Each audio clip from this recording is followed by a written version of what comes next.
र धेरैले के भने लखेटी लखेटी लखेटे भन्ने शब्दहरू प्रयोग गरेर हामीलाई मन नपराउने विरोधीहरूले अलिअलि गीत गाइराखेको सुन्छु। म यहाँ सबैजनालाई के भन्न चाहन्छु भने हामीले चाहेको भने त्यहाँ होइन, हामी त आक्रमण गर्दैनौँ। हेर्नु, श्रमदाताले आक्रमण गर्दैन होइन, मैले त्यो निर्देशन दिन्न तिमी ती दिन्न म।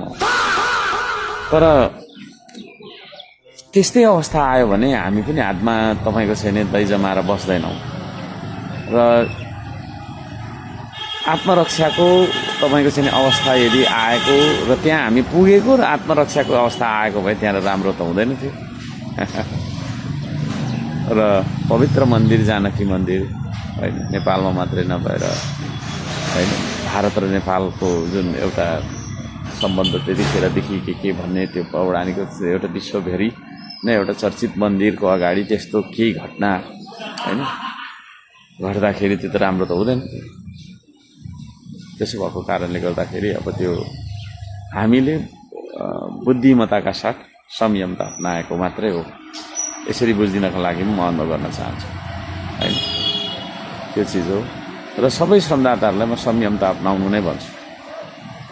र जे खालको व्यवहार त्यहाँनिर केही सानो झुन्डले गरे त्यो व्यवहारलाई हामीले माइन्ड नगरौँ। यो के जतिवटा विज्ञप्ति निकालिरहेको देख्छु साथीहरू होइन, त्यसो नगर्नको लागि म अनुरोध गर्न चाहन्छु सबै श्रमदाताहरूलाई होइन। सबै एक खालको भनौँ न एउटा भइराख्नु भएको छ, मलाई थाहा छ होइन। त्यसरी उत्तेजित भएर नजाउँ। त्यस्तो छ, हामी सद्भाव राख्छौँ र त्यहाँ जनकपुरका सबैलाई होइन, त्यो केही मान्छेहरू कि त्यसरी चल्दैन। म उहाँहरूलाई पनि भन्न चाहन्छु होइन। जनकपुरमा एउटा देवीस्थल छ, देवीस्थल जनकपुरमा मात्रै त छैन होइन। होला त्यहाँनिर श्रम संस्कृतिको त्यत्रो धेरै प्रभाव नहोला, तर हाम्रो प्रभाव भएको ठाउँमा पनि देवीस्थलहरू छन् नि त होइन। यदि तपाईँहरू यता आउँदाखेरि अब हाम्रै श्रमदाताले त्यो खालको व्यवहार तपाईँहरूलाई गर्यो भने के हुन्छ?